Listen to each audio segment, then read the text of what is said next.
A pleasant day everyone. For today's video, we're going to tackle about the stages of learning from a dynamical system perspective. So without further ado, let's get started. The stages of learning from a dynamical system perspective.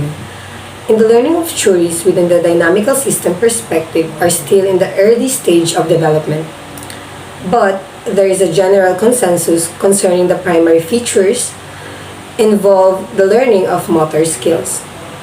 According to the theorist, coordinated patterns of the movement arise as a result of the constraints imposed upon the learners.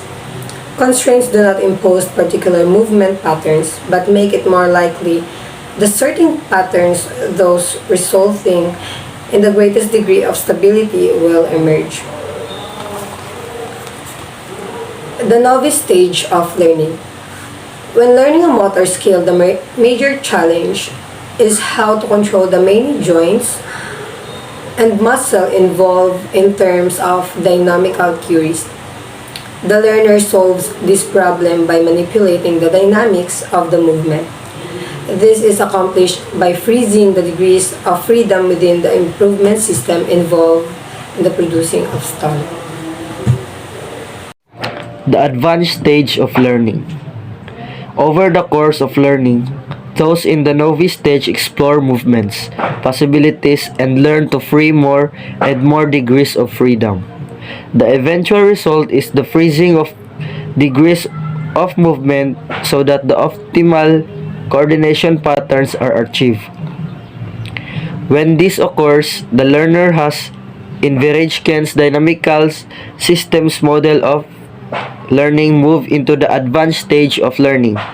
If the novice stage is marked by freezing movement possibilities, the advanced stage is marked by the freeing of movement possibilities. In the advanced stage, previously frozen joints can be incorporated into larger and more sophisticated units of action.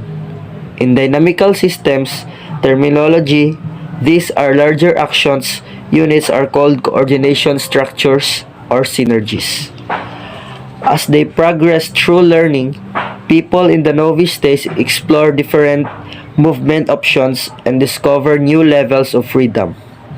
In the end, degrees of freedom are released, resulting in the best coordination patterns. When this happens, the learner has advanced to the advanced stage of learning.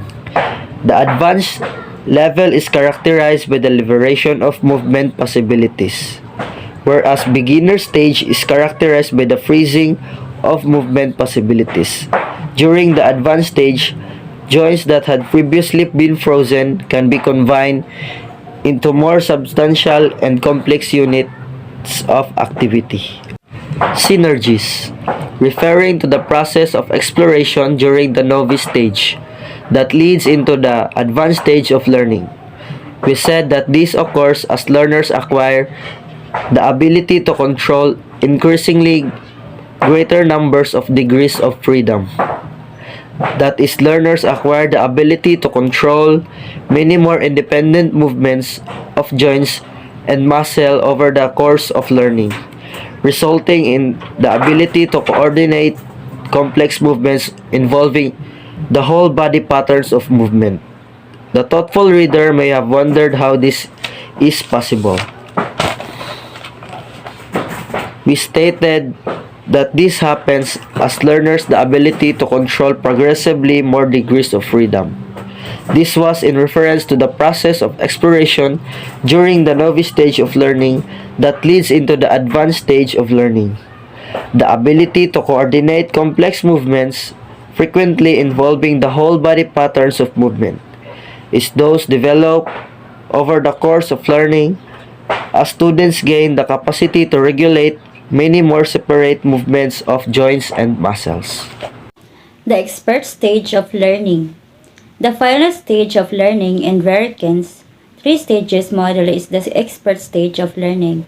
Although movement coordination is achieved in the advanced stage, the most effective coordination of movements, especially in complex skills, typically requires the exploitation of passive and reactive forces in various body systems as well as the environment. So dito sa expert stage of learning ni Veriken, matutunan natin ang dynamical system sa paggamit ng mga passive at reactive na pwersa sa mga sistema ng ating katawan. Gayon din sa panglabas. The expertise attained of superior levels of the performance and knowledge related to a specific skill. Novice, advanced, and expert, this is the 3 stages model to achieve movements pattern.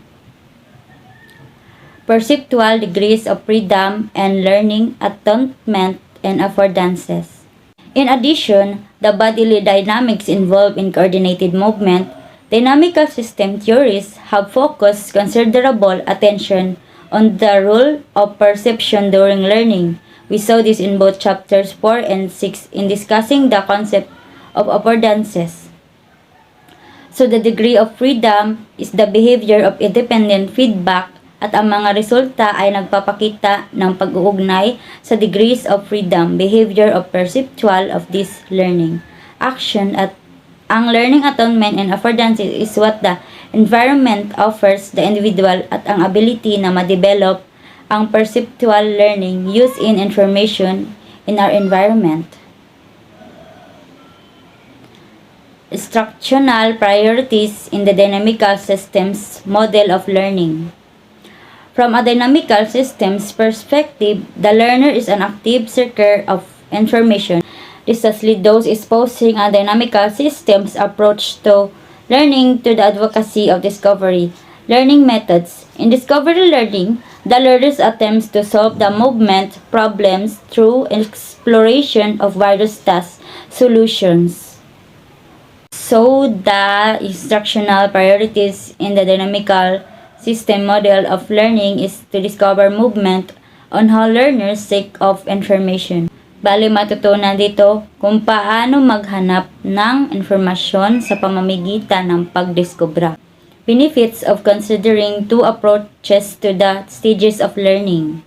It might at first appear as though the 2 models of the stages of learning that we have considered contracting one another as closer examination, however, will reveal more similarities than differences. Both recognize the same observable changes in performance as individuals acquire motor skills. The difference is in that theoretical construct used to interpret and explain these observable changes over the course of learning. The benefits of considering 2 approaches to the stages of learning is to understand on what learning model how can help guide the development of learners and to see what the different strategies, approaches, patterns, and ability on the learners.